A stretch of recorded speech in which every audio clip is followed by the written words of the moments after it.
உங்களுக்கெல்லாம் தெரியும். நலதமைதி, ராமானுஜன், ஏய் நீ ரொம்ப அழகா இருக்கா, இதெல்லாம் என்னோட தமிழ் ரசிகர்களுக்கு நல்லா தெரியக்கூடிய இந்த திரை இசையமைப்பாளன் ரமேஷ் விநாயகம் இங்கு வந்து ஒரு என்னுடைய அவதாரமான கமகா பாக்ஸ் நொடேஷன் சிஸ்டம் என்பதை நான் கண்டுபிடித்திருக்கிறேன்.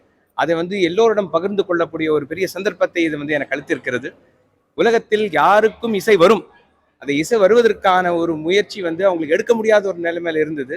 அது இல்லை, இந்த எழுத்து வடிவம் போது அந்த இசை ஞானமானது எல்லோருக்கும் பொதுவாக கொண்டு செல்ல முடியும் என்பதை தெள்ள தெளிவாக என்னுடைய கமகா பாக்ஸ் நொடேஷன் சிஸ்டம் காண்பிக்கிறது. அதை வந்து இந்த டெடெக்ஸ்ன்ற ஒரு பெரிய ஃபென்டாஸ்டிக் பிளாட்ஃபார்மில் வந்து நான் சொல்கிறதுக்கு வந்து எனக்கு ஒரு பெரிய சந்தோஷம். My companies incubated by IIT Madras and now இந்த உலகம் ஃபுல்லாக நம்முடைய இந்திய இசை, தமிழ் பண், ராகங்கள் அல்லது வந்து கிராமிய பாடல்கள் அல்லது வந்து சாஸ்திரிய சங்கீதம் எல்லாமே வந்து கமகா பாக்ஸ் மூலியமாக உலகம் ஃபுல்லாக போக போகிறது. ஸோ நீங்களும் கலந்து கொண்டு இசை பாடி அல்லது இசை வாசித்து வாழ்க்கையை நிம்மதியாக இருக்கலாம், எல்லாரையும் சந்தோஷப்படுத்தலாம். தேங்க்யூ.